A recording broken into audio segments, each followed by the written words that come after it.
Hi ever welcome to my channel. ഇന്ന് വന്നിട്ടുള്ളത് ദം നെയ്ച്ചോറിൻ്റെ ഒരു റെസിപ്പിയാണ്.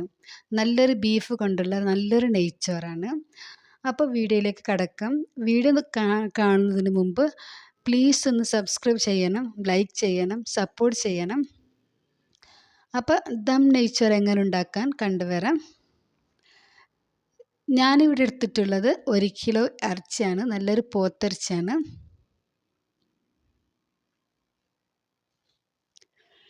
ഞാനിവിടെ കഷ്ണാക്കിയിട്ട് നന്നായിട്ട് കൈകെടുത്തിട്ട് വന്നിട്ടുണ്ട് ഇതിനെ. ഞാനൊരു ഇഡ്ഡലി ചെമ്പിൻ്റെ പാത്രമാണ് എടുത്തിട്ടുള്ളത്. അതിലേക്ക് ഇതൊരു പാത്രത്തിൽ 2 പാട്ട വെള്ളമാണ് ഒഴിച്ച് കൊടുക്കുന്നത്. ഈ പാത്രത്തിലാണ് ഞാൻ അരി എടുത്തിട്ടുള്ളത്. ഇത് 1 കിലോ അളവിൻ്റെ പാത്രമാണ്. അപ്പോൾ അതുകൊണ്ട് ആ പാത്രം കൊണ്ട് 2 പാത്രം അരി വെള്ളം ഞാൻ എടുത്തിട്ടുണ്ട്. അതിൽ ഞാൻ തിളക്കാൻ വേണ്ടി ഇതിലേക്ക് ഞാൻ ചെറിയ ജീരകവും വലിയ ജീരകവും അതുപോലെ കുരുമുളകും പൊടിച്ച് ഇട്ടിട്ടുണ്ട്. ഇതിലേക്ക് 2 പട്ട, 3-4 ഏലക്ക, കറാമ്പു ഇതെല്ലാം ചേർത്ത് ഞാൻ വെള്ളം തിളക്കാൻ വെക്കുന്നുണ്ട്.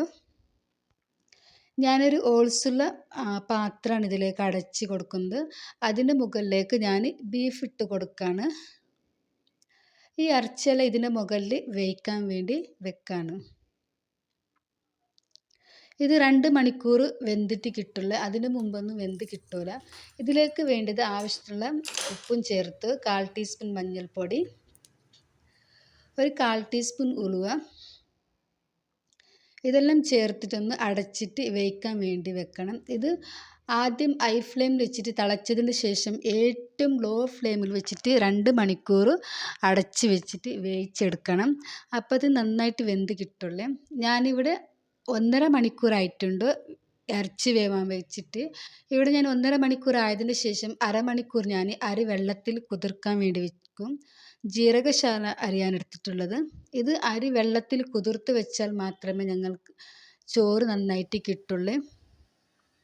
നന്നായി വെന്ത് കിട്ടുന്നുണ്ട് ചോറ്. ഞാനൊരു അതിലേക്ക് വേണ്ടി മസാല റെഡിയാക്കുകയാണ്. മണ്ണ് ചട്ടി കൊണ്ട് ഇതിലേക്ക് 1 ടേബിൾ സ്പൂൺ വെളിച്ചെണ്ണ ഒഴിച്ചു. 3-4 സവാള ഇതിലേക്ക് സ്ലൈസായിട്ട് അരിഞ്ഞെടുത്തത് ചേർത്ത് കൊടുത്തു. ഇതെല്ലാം ഫ്രൈ ആയതിന് ശേഷം ഇതിലേക്ക് ഞാൻ തക്കാളി ചേർത്ത് കൊടുക്കുകയാണ്. തക്കാളി ഇടുമ്പോഴത്തേന് വീഡിയോ സ്കിപ്പായിപ്പോയി. ഉള്ളി നന്നായി ഫ്രൈ ആയതിന് ശേഷമാണ് തക്കാളി ഇട്ട് കൊടുക്കുന്നത്. തക്കാളി ഇവിടെ ഫ്രൈ ആക്കാൻ വെക്കുന്നുണ്ട്. അതിലേക്ക് വേണ്ട മസാല റെഡിയാക്കാണ്. ഒരു 4-5 പച്ചമുളക്, മല്ലിച്ചപ്പ്, പുതിന, പിന്നെ ഇഞ്ചി, വെളുത്തുള്ളി ഇതെല്ലാം നന്നായിട്ട് മിക്സിയുടെ ജാറിലിട്ടൊന്ന് അരച്ചെടുക്കുകയാണ്.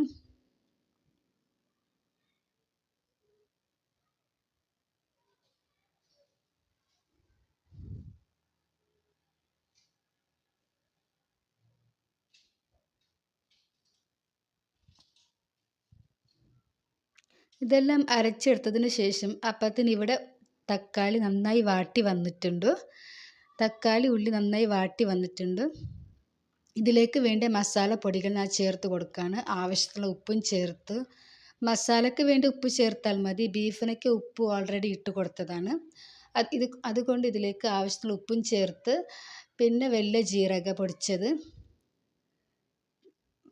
ഗരം മസാല പൊടി, മല്ലിപ്പൊടി ഇതെല്ലാം ചേർത്തിട്ടൊന്ന് മിക്സാക്കി എടുക്കണം. നന്നായിട്ട് ഫ്രൈ ആയതിന് ശേഷം ഇതിലേക്ക് അരച്ച് വെച്ച ഈ മസാല ഇതിലേക്ക് ചേർത്ത് കൊടുക്കുകയാണ്. ഈ മസാല ഒന്ന് ഇതിൻ്റെ പച്ചമണം പോകുന്ന വരെ ഒന്ന് ഇളക്കി കൊടുക്കണം.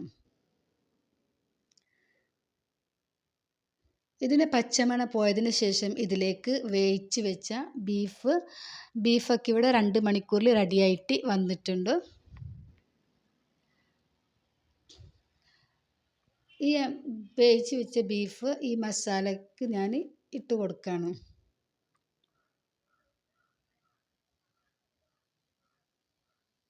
ബീഫ് ഇങ്ങനെ തന്നെ വേവിച്ചാൽ നല്ലൊരു ടേസ്റ്റാണ്.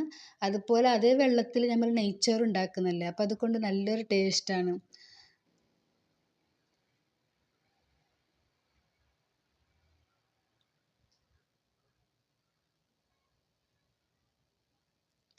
ഇതെല്ലാം മിക്സ് ആയതിന് ശേഷം ഇത് ഞാൻ മാറ്റി വെക്കാണ്. അപ്പോൾ ഞാനൊരു സ്റ്റീൽ പാത്രത്തിലേക്ക് ഈ അരച്ച് വേവിച്ച് വെച്ച വെള്ളം ഞാനൊരു സ്റ്റീൽ പാത്രത്തിലേക്ക് ഒഴിച്ച് കൊടുക്കുകയാണ്. ഈ വെള്ളത്തിൽ ഞാൻ നെയ്ച്ചോറ് ഉണ്ടാക്കുകയാണ്. ഇതിലേക്ക് നെയ്യ് ഒന്നും ചേർത്ത് കൊടുക്കലില്ല. ഞാൻ ഓൾറെഡി വെള്ളത്തിലേക്ക് പട്ട കറാമ്പൊക്കെ ചേർത്ത് കൊടുത്തതല്ലേ, നെയ്യുടെ ആവശ്യമൊന്നുമില്ല. ബീഫിൽ നല്ല നെയ്യുള്ളത് കൊണ്ട് ഇതിലേക്ക് നെയ്യ് ചേർക്കേണ്ട ആവശ്യമൊന്നും ഉണ്ടാകുന്നില്ല. അതേ വെള്ളത്തിൽ നെയ്ച്ചോറ് ഉണ്ടാക്കിയെടുത്താൽ മതി. ഇതിലേക്ക് ഉള്ളി വറവൊന്നും ഇടേണ്ട ആവശ്യമൊന്നുമില്ല. ഇങ്ങനെ തന്നെ നല്ല ടേസ്റ്റായിട്ട് കിട്ടുന്നുണ്ട്. ഇത് അടച്ച് വെച്ച് ഞാൻ വേവിക്കാൻ വെച്ചിട്ടുണ്ട്. അപ്പം അതിന് മസാല ഒന്ന് റെഡിയായിട്ട് കിട്ടിയിട്ടുണ്ട്. ഈ മസാല ഞാനൊരു പാത്രത്തിലേക്ക് മാറ്റി കൊടുക്കുകയാണ്.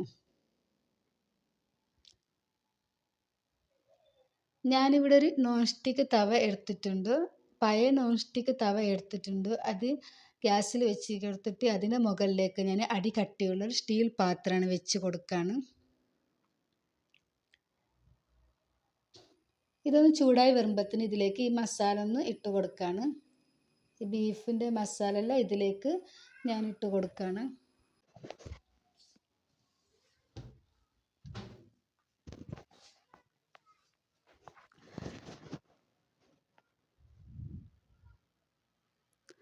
മസാല എല്ലാം ചേർത്ത് കൊടുത്തതിന് ശേഷം ഇതിലേക്ക് ഞാൻ ചോറ് ഇതിൻ്റെ മുകളിലേക്ക് ഇട്ട് കൊടുക്കുകയാണ്. ചോറ് കൂടുതൽ വേവിക്കാൻ പറ്റില്ല. ഒരു അരമണിക്കൂർ പകുതി അംശം വെന്താൽ മതി. അതിൻ്റെ വെള്ളത്തോട് കൂടി ഞാൻ ഇതിൻ്റെ മുകളിലേക്ക് ഇട്ട് കൊടുക്കുകയാണ്. ചോറ് നന്നായിട്ട് വെന്തിട്ടൊന്നുമില്ല. അതിൻ്റെ വെള്ളത്തോട് കൂടി ഇതിലേക്ക് ഇട്ട് കൊടുത്താൽ മതി. ചെറുതായിട്ടൊന്ന് വെള്ളം ആറിട്ടുള്ള അത്ര തന്നെയാണ്.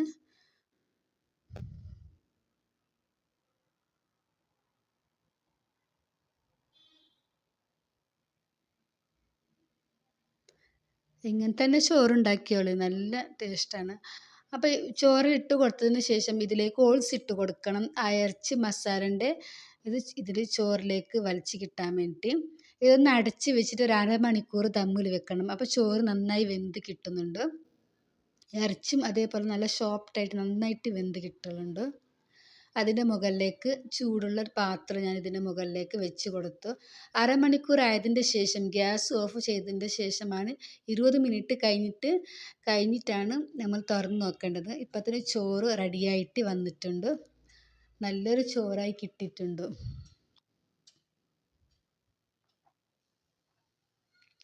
ഇപ്പം ഇവിടെ ചോറൊക്കെ റെഡിയായി. ഇനി അടിക്കൊന്നും പിടിക്കാതെ ചോറും നന്നായിട്ട് കിട്ടിയിട്ടുണ്ട്. നമ്മളൊരു ടൈം കൊണ്ട് ഉണ്ടാക്കിയെടുക്കണം. ആ ടൈമിൻ്റെ പ്രകാരം ചെയ്താൽ നമ്മളെ ചോറൊന്നും നഷ്ടപ്പെടാതെ അടിക്കൊന്നും പിടിക്കാതെ വെള്ളത്തിന് പ്രശ്നമൊന്നും വരാതെ നന്നായിട്ട് കിട്ടാറുണ്ട്.